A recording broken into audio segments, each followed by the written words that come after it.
Gloria al nombre del Señor, que Dios les bendiga. Vamos a leer la palabra en Hebreos capítulo 4. Capítulo 4, vamos a leer los versículos 14 al 16. Hebreos capítulo 4, versículos 14 al 16.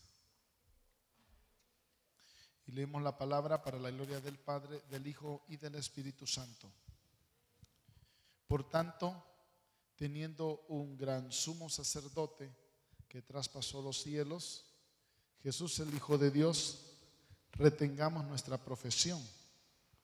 Porque tenemos un sumo sacerdote porque no tenemos un sumo sacerdote que no pueda compadecerse de nuestras debilidades, sino uno que fue tentado en todo según nuestra semejanza, pero sin pecado. Acerquémonos, pues, confiadamente al trono de la gracia, para alcanzar misericordia y hallar gracia para el oportuno socorro. Amén. Pueden tomar asiento, hermanos. Hemos estado hablando acerca del poder de la práctica de la intercesión y lo esencial e importante que nosotros podamos comprender claramente las grandes bendiciones que alcanzamos cuando sabemos entrar confiadamente al trono de la gracia.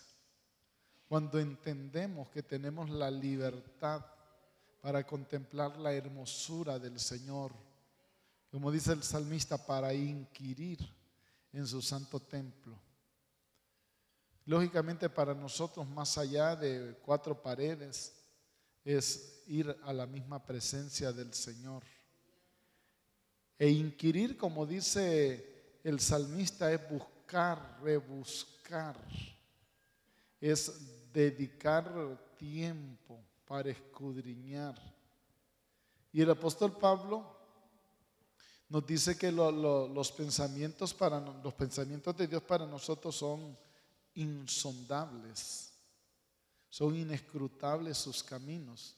O sea, naturalmente para nosotros es demasiado vasto, demasiado amplio.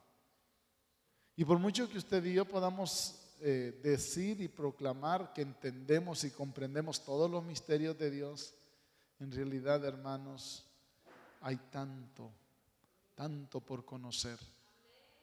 Por eso, el tomar en cuenta el consejo que nos da el escritor de la carta de los Hebreos a entrar confiadamente al trono de la gracia debe radicar precisamente en tener esa actitud y esa facultad de aprovechar la libertad que tenemos para llegar delante de la presencia del Señor, porque algo nuevo vamos a encontrar ahí, porque una experiencia diferente y distinta vamos a encontrar.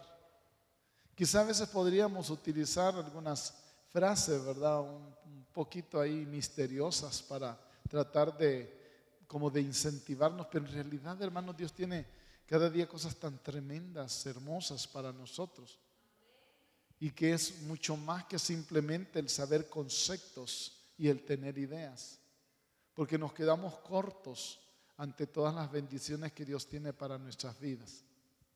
La oración y la intercesión al mismo tiempo forman parte de una vivencia dada para usted y para mí, para que sepamos aprovechar no solamente a tener nuestros espacios de comunión con el Señor, que forma parte de la vida de oración, presentar nuestras necesidades, adorar a nuestro Dios, tener una interacción con Él de forma personal para que nuestra vida espiritual se fortalezca, sino también, hermanos, más allá de esa condición de estar buscando una respuesta para nosotros, superemos el egoísmo natural que lastimosamente todos los seres humanos tenemos y hemos heredado, y vayamos más allá al fondo de lo que es una simple acción de oración y podamos pensar también en las demás personas y podamos pensar en otros que están necesitados, en otros que requieren del respaldo, en otros que requieren del apoyo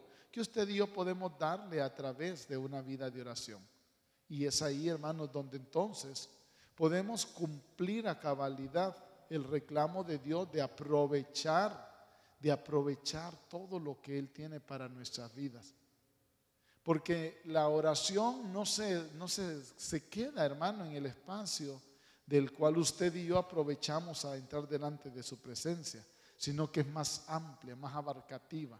Y tiene que ver también con el hecho de que usted y yo podamos sentir un poquito de la carga que Él sintió.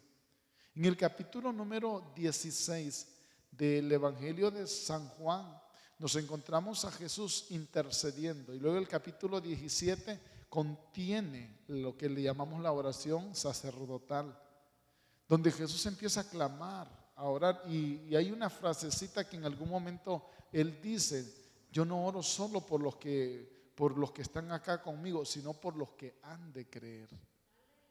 Y dentro de esos estamos usted y yo. Así que usted debe pensar el alcance de la facultad que el Señor le ha dado a través de orar por otros, de interceder por otros, de clamar por otros. El alcance de lo que usted puede hacer y puede considerar, el sentido de a saber cómo Dios actúa y cómo Dios se glorifica. Juan Wesley decía que todo lo que Dios hace es una respuesta a la oración de alguien. Y bajo ese parámetro podríamos tener un recordatorio de tantas cosas que Dios ha hecho con aparente, podríamos decir, inactividad de aquellos que lo recibieron o lo experimentaron. Pero si nosotros vamos al fondo, nos daremos cuenta que quizá aquellas personas que tuvieron una experiencia con el Señor aparentemente estaban inactivos, pero detrás de ellos había alguien o algunos orando, clamando, intercediendo. Si usted en algún momento dado tiene la oportunidad para poder revisar la historia acerca de los grandes avivamientos que han ocurrido en lo que significa la historia de la iglesia, de los 2000 años que ya tiene como tal, se encontrará que siempre detrás de cada movimiento, detrás de cada derramamiento que el Espíritu Santo manifestó, hubo uno o varias personas que estaban en el secreto de Dios clamando, y que eso provocó que la gloria de Dios impactara a una persona, a una congregación o hasta a una comunidad.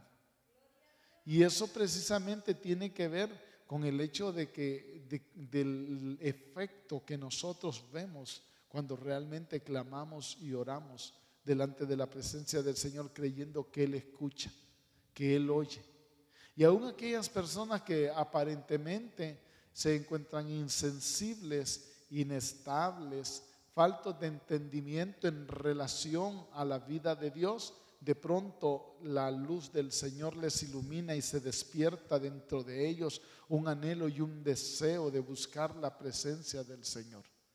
Así que en los caminos de la intercesión hay elementos esenciales que nosotros tenemos que valorar para poder hacer efectiva esa oración.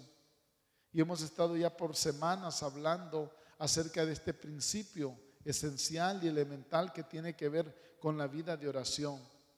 Hablamos en primer lugar acerca de lo que era la oración, esa oración de intercesión. Mencionamos los elementos claves, componentes claves que debe tener un intercesor para que su oración realmente sea efectiva. Hablamos de la empatía, de la compasión que debe tener el intercesor. Hablamos de la sensibilidad espiritual, hablamos de la perseverancia que debe tener el intercesor, hablamos de la fe y confianza que debe regir la vida del intercesor. Porque son condiciones, hermanos, que provocan estados impactantes para que la intercesión no sea solamente una oración superficial, sino más bien sea algo que está encarnado dentro de cada uno de nosotros y que nos hace ser persistentes, insistentes en lo que queremos alcanzar, basados en el respaldo de la oración, porque consideramos que la oración tiene poder, que si el Señor nos dice que oremos y velemos para no caer en tentación, es porque la oración produce un efecto en nuestras vidas. Es porque la oración tiene facultades que humanamente no entendemos y produce un cambio y una condición en la vida de cada uno de nosotros. Es imposible que un hombre y una mujer que ha estado orando de forma insistente con un corazón abierto se levante a pecar, hermano. Eso es imposible. Y si se levantó a pecar es porque no estaba orando como era debido. Porque cuando nosotros entramos a la presencia del Señor en oración, la condición espiritual nuestra cambia. Es renovada y transformada la vida. Por eso es tan importante que podamos valorar el sentido del privilegio que Dios nos ha dado de entrar delante de su presencia. El escritor de los textos que hemos leído en la carta a los Hebreos nos incita, nos anima a cada uno de nosotros para que valoremos el sentido de la oportunidad que tenemos de entrar delante de la presencia del Señor. Y en primer lugar nos motiva a cada uno de nosotros para que comprendamos que no vamos en nuestro nombre, sino que, como bien dice el versículo 14, hay un gran sumo sacerdote. Hay un gran sumo sacerdote que traspasó los cielos. Ese sumo sacerdote está en los cielos, llegó a la misma presencia del Señor y dice que Él se compadece de nuestras debilidades. Él nos conoce y, como bien dice el salmista en el Salmo 103, Él sabe que somos polvo y por esa razón intercede por nosotros delante del Padre, y por esa razón nos debemos de acercar confiadamente al trono de la gracia. Es tan hermoso, hermanos, poder llegar delante de la presencia del Señor con una actitud sincera, dispuesta a esperar que Dios actúe, a sabiendas, mis hermanos, que no estamos orando en vano. Aun cuando usted esté orando por una persona o por un grupo de personas y que de pronto naturalmente usted vea que esa persona, en lugar de mejorar, empeora, y ese grupo de personas, en lugar de mejorar, están teniendo actitudes peores, y a pesar de eso el Señor está escuchando su oración, hermano. El Señor está escuchando su oración. No ceda, no pare, continúe, sea firme, sea estable, sea sólido, porque la oración hecha con un corazón sincero ha sido escuchada, y esa persona por la cual usted está orando, o ese grupo de personas por las cuales usted está orando, van a ver el resultado posterior, y usted va a poder testificar. Y aunque quizá ni les diga a las personas que yo estuve orando por usted, que no hay razón también de dejar decir, usted se va a gozar en ver el resultado. Usted se va a gozar de ver la obra de Dios manifestada. Usted va a mirar. Por eso es que tenemos que ser consistentes en nuestra vida de oración.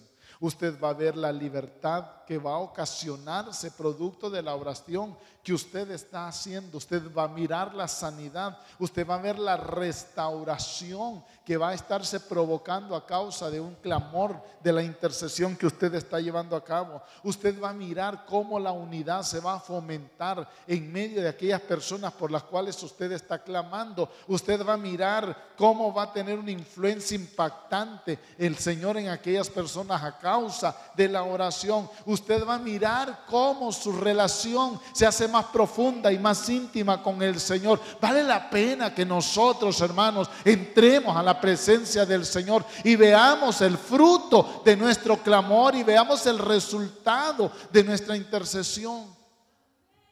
Pero de pronto el enemigo le va a decir: nada estás haciendo, mira cómo está. Pero usted no depende de lo que está mirando. Usted y yo tenemos que tener la actitud, la condición que Dios mismo tiene, que Él ve las cosas que no son como si fuesen, que Él llama a lo que no es como si realmente fuese, porque andamos por fe, no por vista. Y ahí es donde entramos en una profunda confrontación ante lo que naturalmente nuestros ojos están mirando y lo que efectivamente Dios está haciendo. Por esa razón tenemos que aprender a dejar que Dios sea Dios, a permitir que Dios actúe, que Dios se mueva. De hecho, Él no necesita que nosotros le demos una ayudadita, porque Él es todopoderoso. Lo que tenemos que hacer es ir donde Él y de ahí dejar que Él actúe, hermano. Porque al Señor no podemos ayudarle en ningún sentido ni en ninguna manera. Él solamente está esperando que usted y yo vayamos y entremos delante de su presencia. Ahora también es importante que al estar orando, al estar intercediendo, tengamos el corazón preparado. Acción importante, elemental, hermano. No podemos estar separados de la presencia del Señor esperando que Dios responda. Tenemos que tener un corazón en unidad, en comunión, en verdadera cercanía. Tener verdadera intimidad con el Señor tiene que ver con un corazón limpio. Y eso es lo que nosotros vamos a ofrecer, hermano. Y esa es la condición en la cual nosotros vamos a estar. Porque tampoco, hermanos, vamos a estar considerando que somos intercesores, pero viviendo una vida apática a la santidad y a la pureza que Dios quiere que nosotros tengamos. También estamos mencionando que nuestra oración de intercesión tiene que ser específica.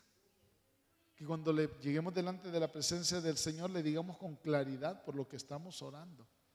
Que le digamos a Él qué es lo que realmente queremos. Porque de pronto usted sabe, solo por ejemplo, que tiene compañeros terriblemente malsanos y perversos. Y usted va a interceder y le va a decir al Señor: mira a mis compañeros, Señor. Y ahí se quedó. No, Él sea específico. Dígale qué es lo que está pasando con ellos. Ahora, aquí también tenemos que aclarar, y vale la pena que esto lo dejemos bien claro. El intercesor no va a ir delante de la presencia del Señor a orar por esos compañeros impíos y decirle: Señor, azótalos, Señor, mátalos. No, ese no es intercesor, hermano. No, ese no es intercesor. Porque la intercesión tiene que ver con la manifestación de la compasión de Dios para esas personas. Tampoco es que usted va a decir: Señor, no importa cómo esté el Señor, llénenos de total bien. No, el principio esencial es que el corazón de esa gente sea convertida. Y es así como nosotros tenemos que orar. Esa es la manera en como nosotros tenemos que clamar. De pronto usted podrá llegar con tanta queja delante del Señor: mirá, Señor, lo que me dijeron, mirá, Señor, lo que ahora me hicieron. Esa no es intercesión, esa es queja, hermano. Y si se va a quejar delante de la presencia del Señor, hágalo, ¿verdad? Está bien. Es válido, hermano, que usted se queje delante de la presencia del Señor, pero no vaya a decir que esa es intercesión, porque la intercesión tiene otro contexto, tiene otra proyección, tiene otra actitud, tiene otro comportamiento. Sí, sí es válido, hermano. Y se lo digo acá con seguridad de la palabra. Sí es válido que usted se queje. Sí, para eso tenemos al Señor también. Pero no diga que esa es una oración de intercesión. Ay, ahora estuve intercediendo delante de la presencia del Señor por mi marido. Es que ese marido mío es tan malo, es tan perverso. Bueno, yo hasta le dije al Señor: si quieres matarlo. Esa no es oración de intercesión, hermano. Esa no es oración de intercesión. Porque la oración de intercesión tiene que ver con el hecho del alma de esa persona, de la transformación de esa persona, de la renovación de esa persona, de una vida nueva para esa persona, de un levantamiento espiritual para esa persona. Y ahí es donde entonces nosotros tenemos que saber entender qué es lo que estamos haciendo. Cuando intercedamos, usemos las escrituras con tantos textos bíblicos que son inherentes, que están pegados a la vida de compasión, de amor y misericordia, nos servirán, hermanos, para poder orar bajo las promesas de Dios, bajo los propósitos de Dios, bajo los anhelos de Dios. Y en este sentido, usted, por ejemplo, está orando por intercesión por alguien que está totalmente perdido. Usted va delante de la presencia del Señor y puede citar: Señor, Tu palabra dice que el Dios de este siglo ha cegado el entendimiento a los incrédulos para que no les resplandezca la luz del Evangelio. Ese es un texto bíblico que como base usted lo puede utilizar. Pero en esta hora, Señor, yo te pido, soberano Dios, que abras los ojos del entendimiento de esta persona. Trae espíritu de revelación en el conocimiento tuyo sobre ella. Revélate a su corazón para que entienda el poder del Evangelio y comprenda que tú eres poderoso para cambiar su vida. Eso es parte de una oración de intercesión, hermano. Pero usted dice, no, Señor, es que está cegado y cegado se va a ir para el infierno. Eso no es intercesión, hermano. Entonces nosotros tenemos que saber hacer las acciones tal y como Dios dice a través de la palabra. Recuerde que nuestra lucha en todos los entornos de la vida espiritual somos nosotros mismos, nuestra humanidad, hermano. Y es una batalla y es una lucha, sobre todo cuando nos toca interceder por alguien que nos ha dañado, por alguien que nos ha afectado. ¿Ha podido interceder usted por alguien que le ha dañado?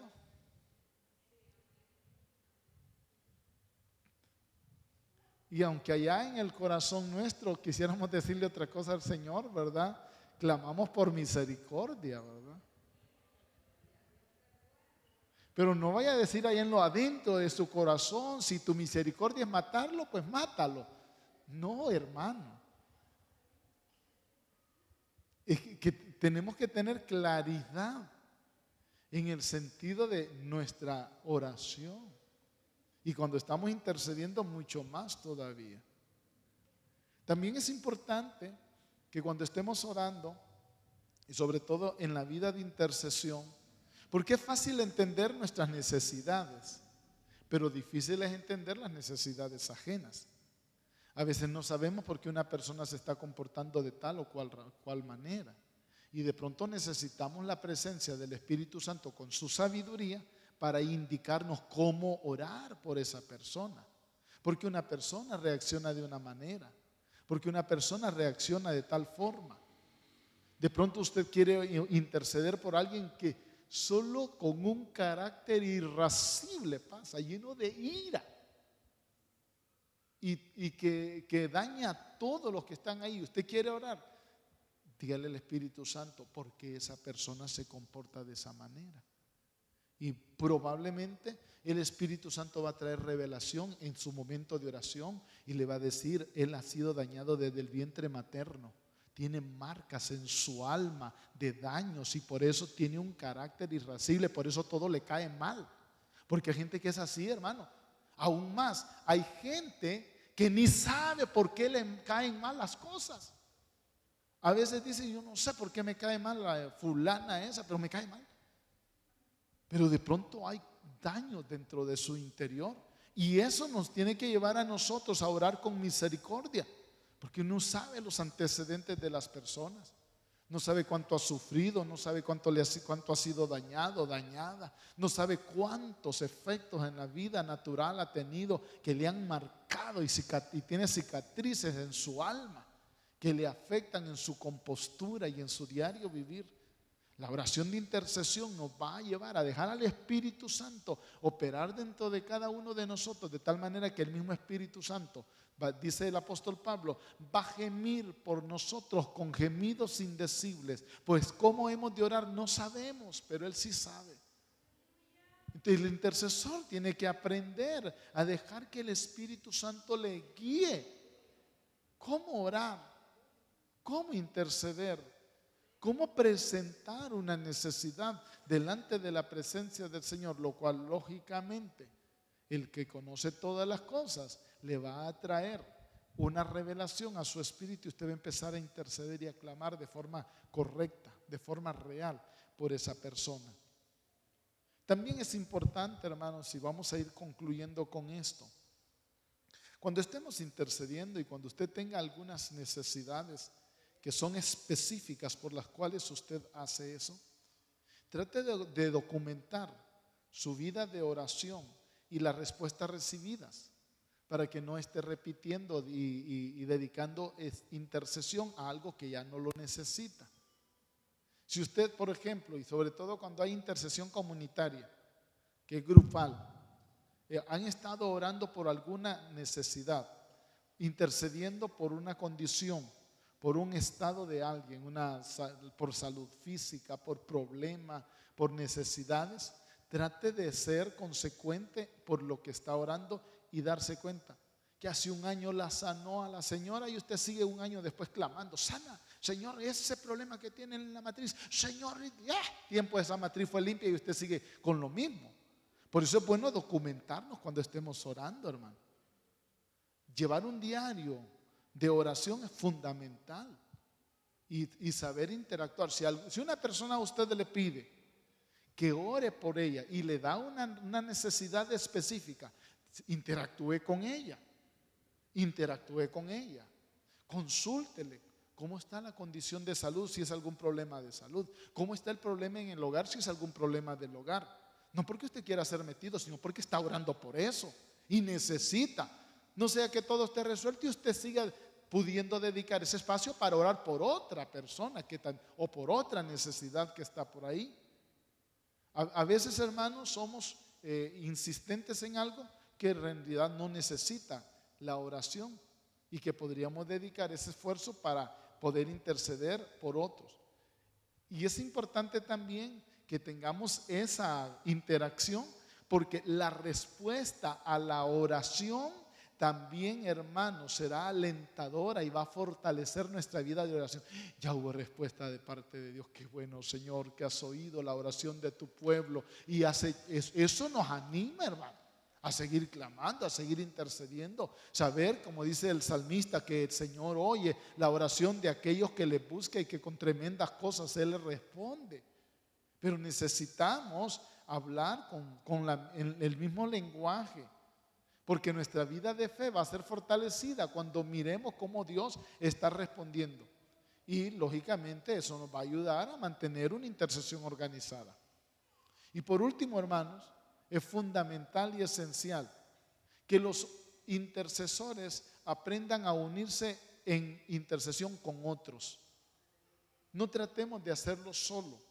Busquemos el apoyo, busquemos el respaldo, aunque no se lo pidan.